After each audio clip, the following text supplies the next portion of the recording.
What the heck is going on here? Isn't this Karen's apartment? Yes, since you said you wanted to live together, I helped out and sent you to her place. I'd be happy if you could appreciate that. What? Don't joke with me like that. How do you know this place? It's simple. You can easily get information by asking a detective agency. It was necessary to have the address to send you guys off. I said I would live in that house with her and my mom. What are you talking about? This house is mine. My name is Sarah. I have been married to my husband, Mark, for 8 years. We have a daughter named Megan, who has just started elementary school, and she is very important to me. Before becoming a mother, I didn't like children, so I never imagined I could have such feelings. However, becoming a mother made me realize that these feelings do indeed exist in reality. But there was one problem. That was the existence of my mother-in-law. When she found out that our first child was a girl, she immediately started asking for the next one. It seems that my mother-in-law won't be satisfied unless it's a boy. However, my husband's family is not wealthy, and my father-in-law is just an ordinary office worker with nothing special to inherit. So I can't find a reason why she would press us so strongly. Yet she keeps asking us why we're not having another child every time we visit them. We intend to let nature take its course, but it seems that's not enough for her. Why won't you try having a boy? Hurry up and have a second child. She would say this every time, but I am satisfied with just one child. My husband was not supportive in this matter, though. When I told him about my mother-in-law's words, he just told me not to worry, as she'll give up eventually. Furthermore, about 2 years after our marriage, the topic of living with my in-laws came up. My father-in-law's legs were getting weak, and they wanted us to live with them so I could help with the housework and care.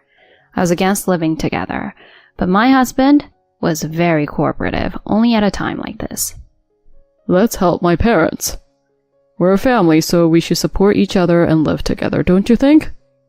Since my husband decided on living together forcefully, I had no choice but to accept it. But as expected, I was repeatedly approached by my mother-in-law about not having a boy almost every day. No hope this month either. You're really a useless wife. Why can't you have children? Isn't it because you don't want to make one? She always says such things, but one of the reasons we weren't able to have another child was because my husband has not been enthusiastic about it recently. I couldn't possibly say that my husband wasn't cooperating, so I was the only one blamed, and I've had enough. Then my mother-in-law says something outrageous. Mark is going to remarry Karen. What? Who is Karen? I haven't heard a word about it from my husband, but apparently she is his affair partner. Looking at my husband, he was engrossed in his game and not at all willing to be involved in this topic. I turned to my mother-in-law again. Then she shouted loudly, I'm telling you to get out of here. But Mark hasn't told me anything. When I said that, my mother-in-law called my husband and tried to forcibly involve him in this conversation. Since my husband was unresponsive, I had no doubt that there was no such affair, but when my mother-in-law brought it up, my husband answered as if it were obvious. Karen? Yeah, she's my new partner. So I'm divorcing you, Sarah. I couldn't believe it. I felt like I was hit with a blunt object. What is going on? Well, all I can say is that it's just reality, my husband said and went back to his game. So hurry up and move out. The new wife is coming soon. My mother-in-law added insult to injury. Please, explain properly. Is it true what she said? That your new wife is coming? Does that mean you were cheating? It's not cheating. We're serious. For once, my husband looked at me straight in the eye as he said that. You're serious? Well then how did such a relationship start? It can't be helped. You didn't have children. He was having an affair because you couldn't have children.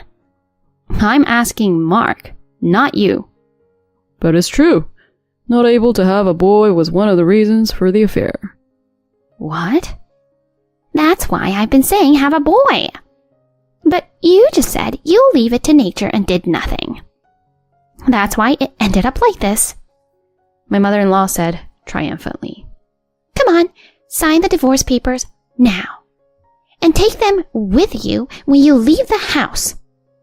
My mother-in-law messily placed the divorce papers in front of me. My husband's signature is already there. When did he prepare this? While sitting in front of me, my husband continues to play his game.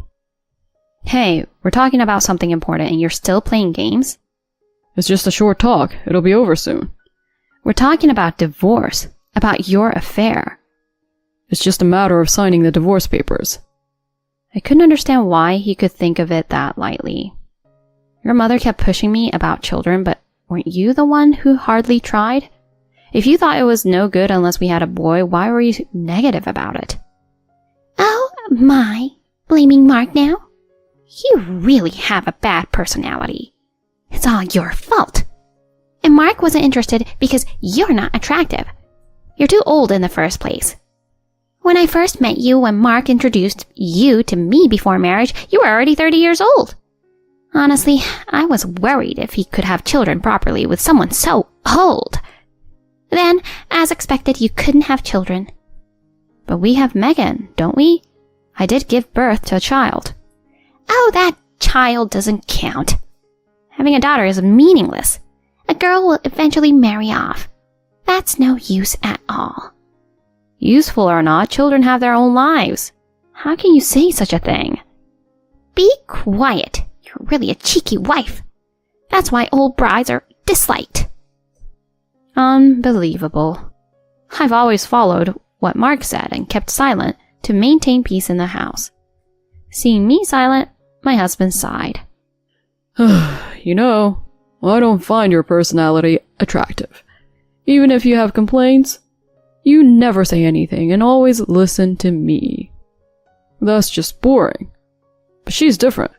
She has her own opinions. I'm attracted to people that can express themselves. Wait a minute. I accepted living with your parents and always followed what your mother said. That was all for you and you find me boring? Yes, that's right. And we can't expect a boy, right? I no longer have expectations for you. After all, you're already 37 years old. That's right. No matter how hard you try, it's impossible. Mark also, of course, prefers young women. My mother-in-law said mockingly. At that moment, I remembered. Everything since we got married, I've been scorned like this, enduring my mother-in-law's harsh words. I was compared with the wives in the neighborhood and received sarcastic comments when the taste of my cooking was wrong. When my child was loud, I was criticized for not being able to take care of them, though I was old.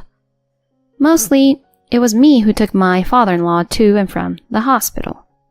Even when I asked my husband for help, he never took my side. What were these 8 years I endured? I never imagined it would end with my husband's affair coming to light. When did the affair start? Where did you meet that Karen? Since when was it? I don't really remember, but it was probably a little over 2 years after we got married. What? 6 years ago? That was when Megan was just 1 year old. So you really do prefer younger women. Where did you meet her? Actually, my mother introduced us. What?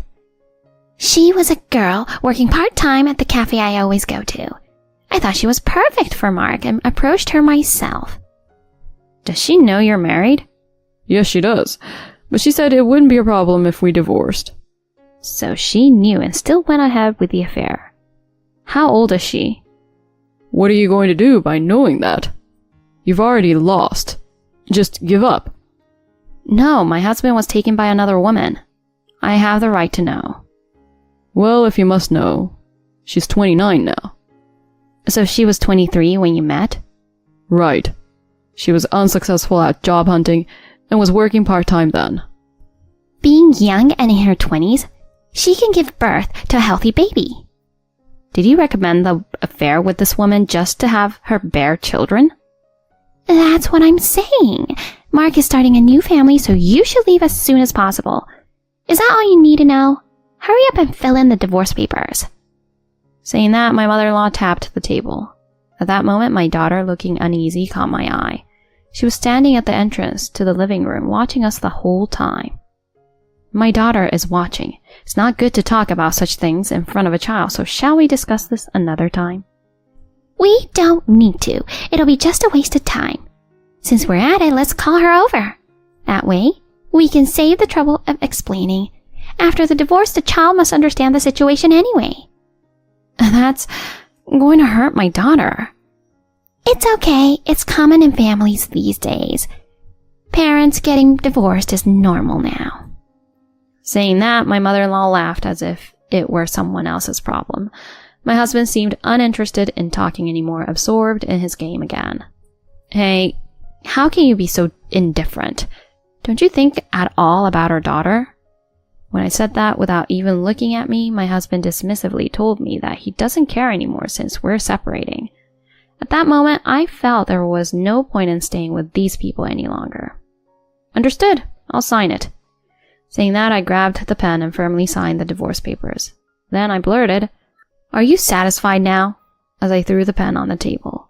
My mother-in-law picked up the divorce papers, carefully examining them. All right, we're all done here. Now get out. Yes, it's absurd to stay under the same roof after divorcing. The new young wife wouldn't want this situation either, so I'll leave quickly. But I haven't decided on a new place to live yet. Could you give me at least a week?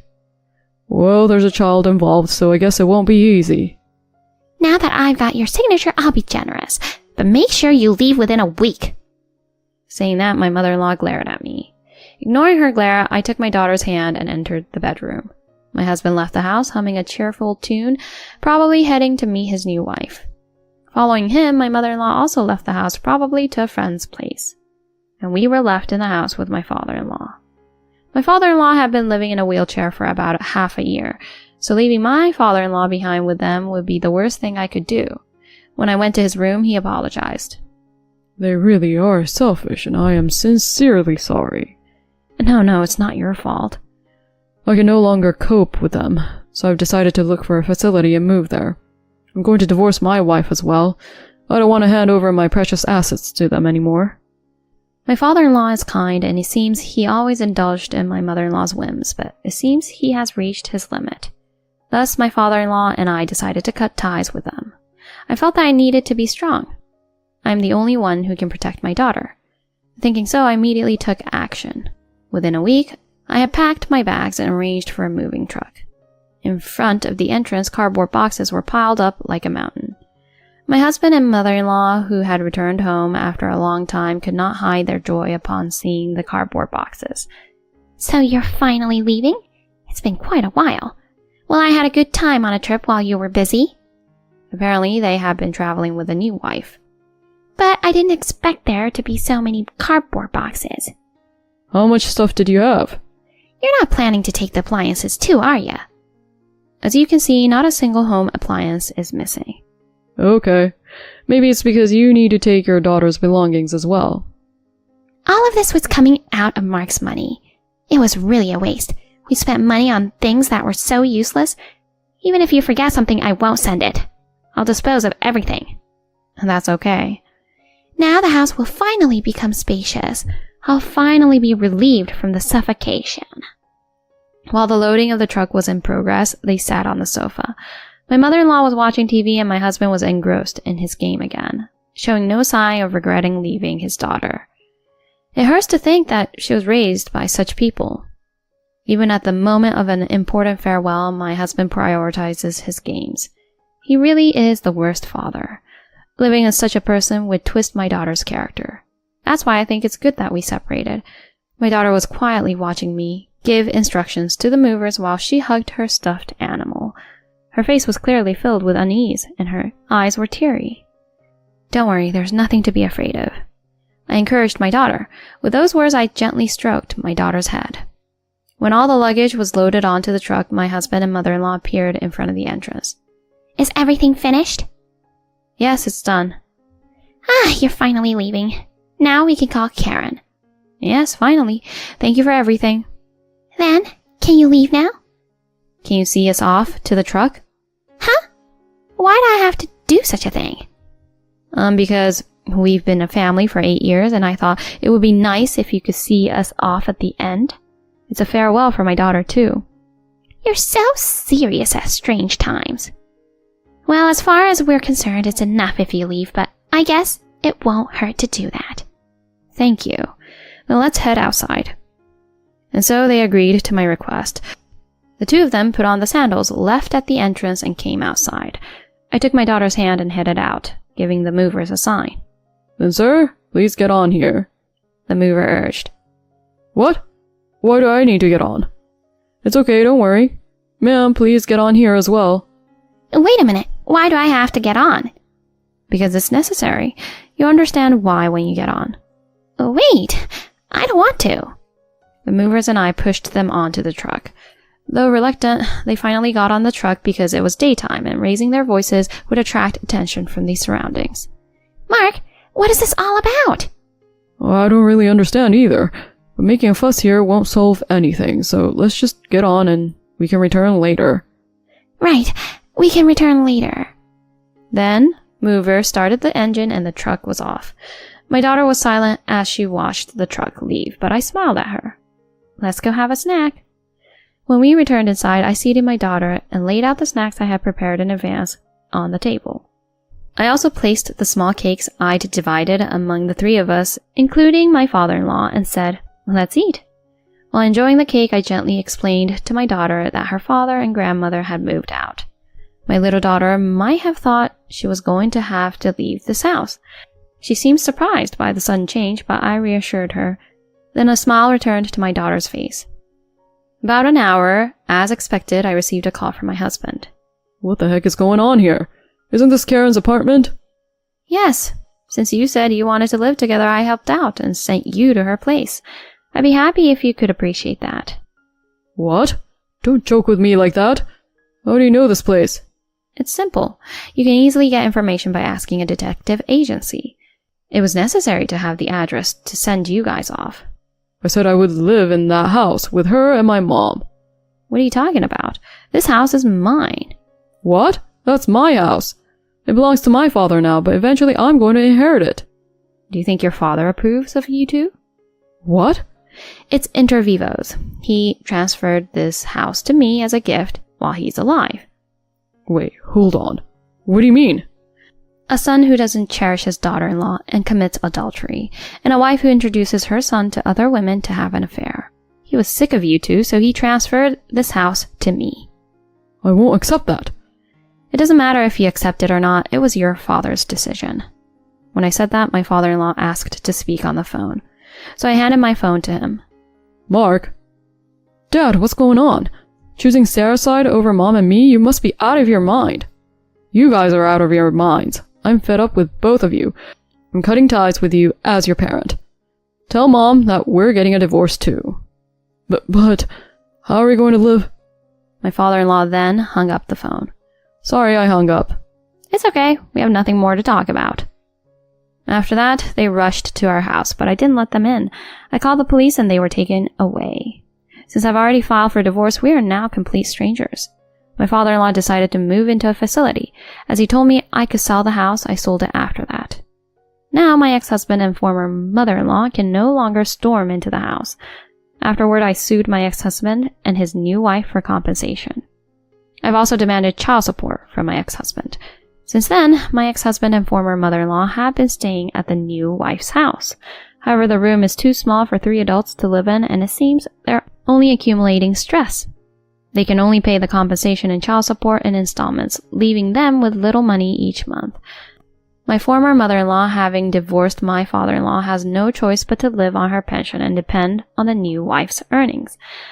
However, she was a part-timer relying on my ex-husband's earnings, so her income is minimal. Even combining their incomes, they can only afford a very poor lifestyle. On the other hand, I was offered a full-time position from the part-time job I had for many years. Becoming a single parent, I was grateful to the offer and I accepted it immediately. Currently, I'm working as a full-time employee, spending my happy days with my daughter. We also visit my father-in-law at his facility regularly, and my daughter is always happy to see him. I want to continue working hard as I watch over my daughter's growth. Thank you for watching until the end. If you liked it, please make sure to subscribe to our channel. See you in the next video.